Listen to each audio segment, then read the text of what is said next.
There's a strange quiet that sets in when the performance ends. Not the one on stage, the one you didn't even realize you were giving for years.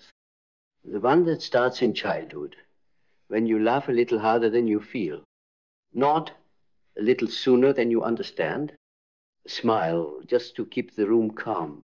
And over time, that smile becomes permanent. That nod becomes instinct. And who you actually are starts to disappear beneath the version of you that made everyone else more comfortable. It's subtle. No one tells you you're acting. No one hands you a script. But somehow, you still find yourself reciting lines. Lines like, I'm fine.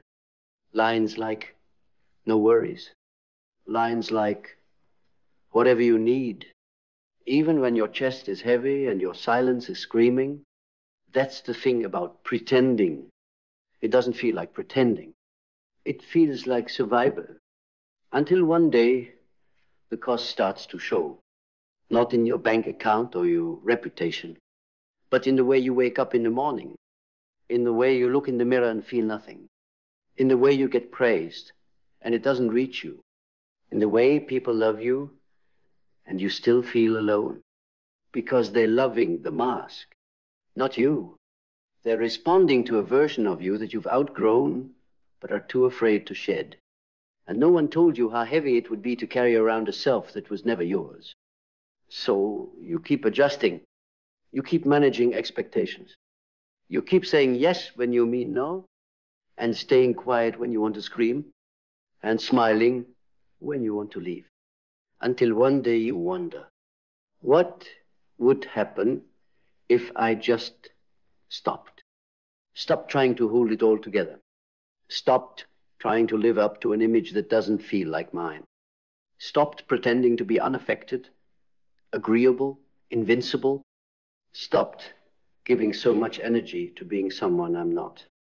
Not because I want to be dramatic, not because I want attention, but because I can't breathe in this suit of armor anymore.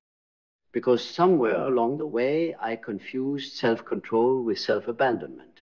I confused being accepted with being erased. Carl Jung once wrote, "We meet ourselves time and again in 1,000 disguises on the path of life." And maybe that's what this is. Not a breakdown, not a crisis, but an unmasking. A moment where the disguise gets too tight and you realize that the only way forward is to let who you pretended to be fall apart.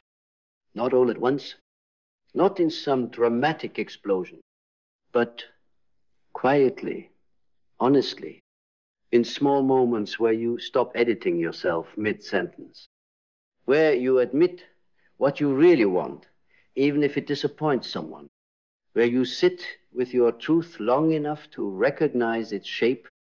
It's messy, of course. You won't always know what's real and what was raw. Sometimes the mask feels safer than the rawness beneath it. But there's a certain peace that starts to grow when you stop negotiating your identity just to avoid discomfort. You don't need to throw away your past or hate the version of you that got you here. They were doing their best. They were protecting you. They were trying to keep you loved, safe, included. But now it's time to outgrow them, gently, deliberately, with reverence. Because the truth is, your real self isn't fragile. It's just been buried. It's just been waiting. And the moment you stop performing, you give it permission to come alive. Because going back would mean abandoning something sacred. It would mean silencing the voice that finally started to speak in your own language or unfiltered, not dressed up for applause. It would mean betraying the strange and sacred feeling that you're finally telling the truth, not to them, but to yourself. There's a point in this unraveling where things get quiet. Not peaceful, not yet, but quiet like a house after a storm, where the walls are still dripping, but the wind has finally stopped howling. You sit there among the pieces of the self you used to project, the smiles, the polished opinions, the predictable affirmations, and you don't rush to rebuild because part of you knows maybe this collapse was never destruction. Maybe it was an invitation not to reinvent, but to remember, to go back not in time, but in essence, to the version of you that existed before the world had a name for you, before you were a job title, before you were someone's partner, before you were useful, because that's what pretending does. It trades aliveness for utility. It teaches you to be manageable, helpful, likable, but it quietly robs you of the fierce beauty that only comes from being whole. Not easy, not nice, whole. And the world doesn't know what to do with wholeness. It knows how to reward fragments, the obedient parts, the charming parts, the marketable parts. But it does not know how to hold someone who won't fracture for convenience. So when you stop pretending, you don't just risk rejection. You risk being misunderstood by people who only ever knew your mask. But that misunderstanding is a price you must be willing to pay if what you want is a life that's actually yours. Not one constructed from applause. Not one curated for approval. But one built on the quiet, unwavering knowledge that even if nobody gets it, how you do. That you no longer need to explain yourself to be real. That your worth was never dependent on being understood. That you can stand alone if you must, and still feel the ground beneath your feet say, yes, this is where you belong. Because here's the truth, that pretending kept you from realizing there is no version of you more lovable than the one you truly are. Not the more agreeable you, not the more humble you, not the more selfless you. Just you as you are, flawed, complex, untamed. You don't need to become someone else to be worthy. You need to unbecome everything you built to hide your real face. You need to stop asking for permission to be human. And that includes the parts you've tried to bury.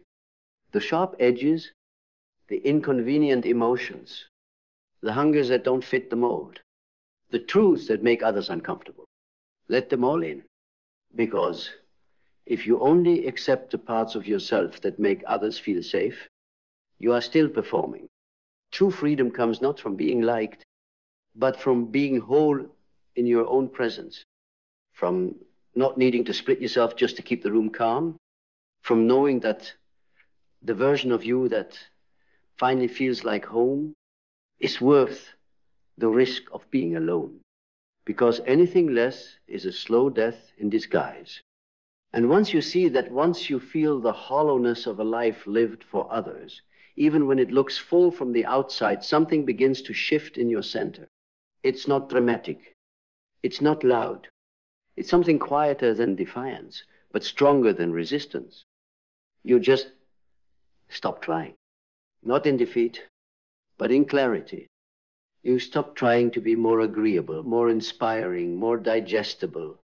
You stop trying to meet expectations that were never yours to begin with.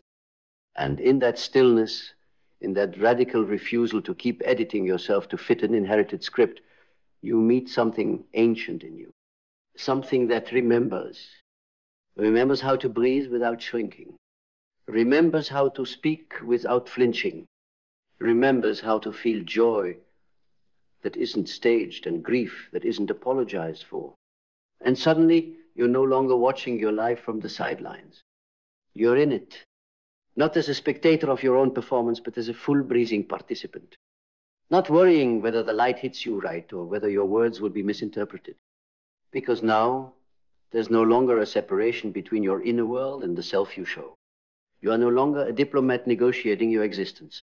You are simply here. It's jarring at first, how bare it feels. How few words you suddenly have when you're no longer performing. How much silence there is when you stop filling every gap with what's expected. But stay in that silence. There is gold in it. There is something sacred about not rushing to justify, to explain, to decorate your truth with politeness, because that's what pretending does. It fills silence with noise, fills presence with posture. It teaches you to answer before you're ready, to agree before you've felt, to conform before you've asked if you want to. But now you're beginning to let time return to you. You no longer answer reflexively. You pause. You breathe. You check in with your body before your image. And slowly, without needing to be announced, your real self becomes visible. Not because you declared it, but because you no longer smothered it. And people will feel the difference. Some will pull away, not knowing why. Some will draw nearer, not knowing why. Because truth has a frequency. And when you start living in it, it disrupts the patterns that depended on your silence. But you won't be shaken. Because the ground beneath you now is not approval. It is alignment. And alignment doesn't tremble when opinions shift. It listens. It adapts. But it doesn't bend into falsehood. That's the true power of letting the mask fall. Not that you become loud, but that you become immovable in a quiet way. Not stubborn, just deeply rooted. You start to realize that much of what the world called strength was just overcompensation. And much of what it called weakness was actually sensitivity, insight, clarity. And so the traits you once disowned, your slowness, your softness, your reluctance to please, you begin to reclaim them, not as flaws, but as sacred signals, as evidence that your compass is no longer outside of you. And once your compass is internal, everything changes. Because when the compass moves inside, the world outside stops being the master. It becomes the mirror, not the judge, not the source, just a mirror. It reflects, it reveals, it triggers, but it no longer defines. And this subtle but seismic shift is the birth of true vision, not vision in the way the world sells its goals, achievements, accolades, but vision in the way the soul understands it. The ability to see beyond the role you were assigned, to look past survival, to imagine something untouched by the performance. It starts small. You begin questioning what you once called normal. You stop moving through your days on autopilot. You feel discomfort in rooms where you once felt proud to be included. You hear a voice in you that interrupts the old scripts. The scripts of I should, scripts of I must, scripts of this is just how it is. And that voice isn't loud, but it's unshakable. It's a voice of your own becoming, not the becoming of someone new, but the unearthing of someone ancient, the part of you that was never damaged by the world, only buried beneath it. This is the turning point, where learning begins. Not the kind of learning that fills you with more facts, but the kind that strips away illusions. You begin learning not to react, but to observe, not to perform, but to respond, not to fit in, but to belong to yourself. You learn that boundaries are not walls, but acts of clarity, that saying no is not rejection, but protection, that your discomfort around certain people is not a flaw in you, but a signal of misalignment. You learn to trust your own nervous system again, to see anxiety not as a disorder, but as a message.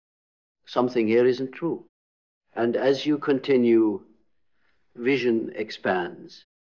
You begin seeing patterns show you inherited fears that weren't yours, how you repeated roles you swore you'd escape, how you kept waiting for external validation to finally say, yes, now you are real, but now you see through it. The validation you craved was never about worth. It was about direction. It was a compass error. You were navigating with someone else's map. But now the map dissolved.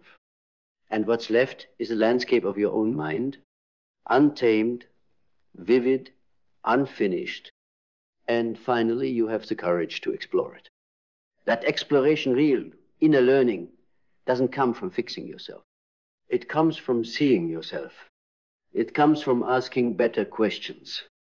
Not how do I become more likable, but what parts of me have I disowned in order to be accepted?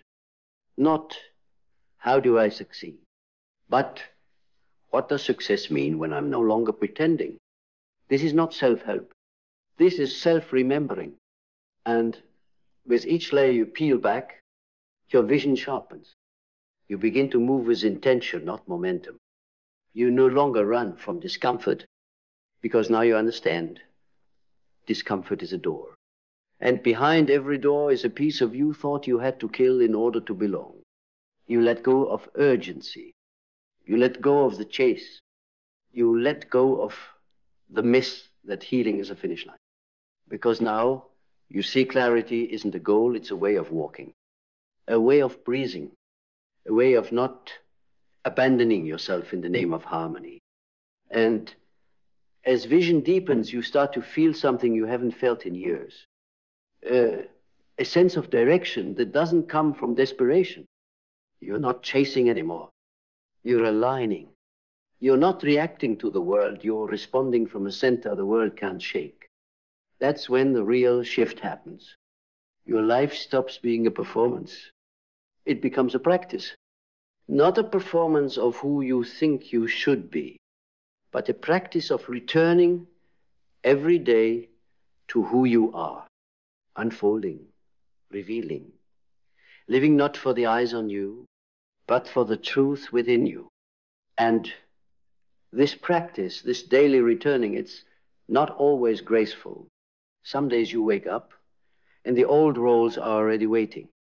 They slide onto your skin like second nature, whispering, it's easier this way. Just be who they expect. And maybe on those days you do. Maybe you play along halfway just to keep the noise down. But even then, something's different. Because now you know it's an act. And knowing that changes everything. You no longer mistake the mask for your face. You wear it maybe, but it no longer fits. It pinches. It itches. It weighs more than it ever did before. And that discomfort, it's a gift. It means you've outgrown it. Growth, it turns out, is not just about rising. It's about shedding. Shedding illusions, identities, obligations that never belong to your soul. And in their place, you don't always find clarity right away. Sometimes you just find space. Space where the noise used to be. Space where the performance used to live. And at first it feels empty. But slowly, that emptiness becomes sacred. It becomes the soil where vision plants itself. Not a vision based on conquest or control, but a vision that emerges like breath. Quiet, vital, steady. A vision that isn't rushed. Because now, you're not moving to prove anything. You're moving because something real in you wants to grow. That's when learning becomes devotion. Not to a system, not to a plan, but to yourself, your unfolding, your rhythm, your truth. You start noticing what actually nourishes you. What conversations leave you lighter. What work makes you forget time. What silences feel like home. And you protect those things. Not with rigidity, but with reverence. Because now you know what you allow is what teaches the world how to treat you. What you tolerate becomes your rhythm. What you normalize becomes your identity. So you start choosing differently. Not out of fear, but out of clarity. Not to escape pain, but to honor peace. Because now the mask has fallen, and what remains is someone who's no longer willing to betray themselves to keep others comfortable. That's what happens when the pretending ends.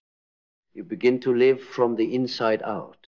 And every decision, every boundary, every yes and no, it all becomes part of the same practice, staying close to what's real, no matter the cost. You stop seeking approval like a drug. You stop rearranging your truth to avoid awkwardness. You stop explaining yourself in circles just to be understood. Because now, understanding is no longer the goal. Being fully, deeply, honestly, and even when it's hard, even when it costs you the crowd, you keep choosing truth, not because it's easy, but because it's sacred, because it's the only thing that has ever felt like home.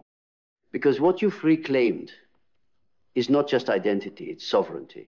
And sovereignty doesn't beg, it doesn't audition, it doesn't sit waiting for someone else to decide if it's worthy. It knows. It walks into silence with its head high. It stands in rejection and does not collapse. It looks into the eyes of the world and says, I will not trade my soul for your comfort. That's not ego. That's remembrance. The remembrance that who you are, underneath every role, every scar, every carefully crafted facade was never broken, only buried. And now, unearthed, you don't need to rise to some imagined version of greatness. You need to return to the ground beneath your own name, to the voice inside you that whispers, you were never the mask, to the strength that was never about force, but about truth, lived unapologetically. This is the climax of it all, not the end of pain, not the disappearance of fear, but the death of self-abandonment, the final breath of the version of you that said yes when you meant no, that smiled while dying inside, that stayed silent just to keep the peace. Let them go. Let that version fall, not with guilt, not with shame, but with reverence, because they were not the enemy. They were your shield. They were your training ground. They carried you until you could walk as yourself. And now you can, not because you have all the answers, but because you finally stopped asking for permission to be real. From here on, every breath you take is yours. Every decision you make is yours. Every inch of your life begins to reflect the wild, unfiltered truth of you. No more bending. No more acting. No more hiding behind the armor of who they needed you to be. You are not here to be a mirror for others' comfort. You are here to burn quietly, fiercely, fully. To be a living example that wholeness is not a performance, it's a revolution. And now that you've remembered, don't you dare forget again.